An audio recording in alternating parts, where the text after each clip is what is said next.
रेडियाँ जो लगी हुई थी इनकी वजह से बहुत ज़्यादा ट्रैफिक की कंजेशन थी। अब ये ट्रैफिक की कंजेशन यहाँ पर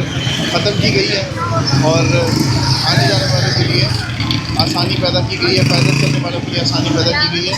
ताकि ये रास्ते जो है वो क्लियर हो सकें। ये देखिए पिछले 2 घंटे से ऑपरेशन हो रहा है और इस ऑपरेशन के दौरान ये सामान जो है वो कब्ज़े में लिया जा रहा है और ये अब रेडियाँ आप गिन रहे होंगे, इसके अंदर 10 रेडियाँ कम से कम हैं इस ट्रक के ऊपर, एक के ऊपर। और इन 10 ट्रकों का अगर आप गिने तो ये जो 4 ट्रक्स हैं इनके अंदर ये 10 रेडियाँ हैं, एक ट्रक के अंदर 10 रेडियाँ हैं। और इस तरह से अगर आप देखें तो ये 4 ट्रक्स हैं, तो तकरीबन 40 रेडियाँ जो है वो कब्ज़े में ली गई हैं, जिसमें भारी तादाद में सामान है जो म्यूनसिपल कॉरपोरेशन ने कब्ज़े में लिया है। और ये जो ट्रक्स हैं इसके अलावा भी आप देख रहे होंगे लिफ्टर के ज़रिए सामान उठाया जा रहा है और इतनी बड़ी तादाद में ये रेडियाँ थी यहाँ पर कि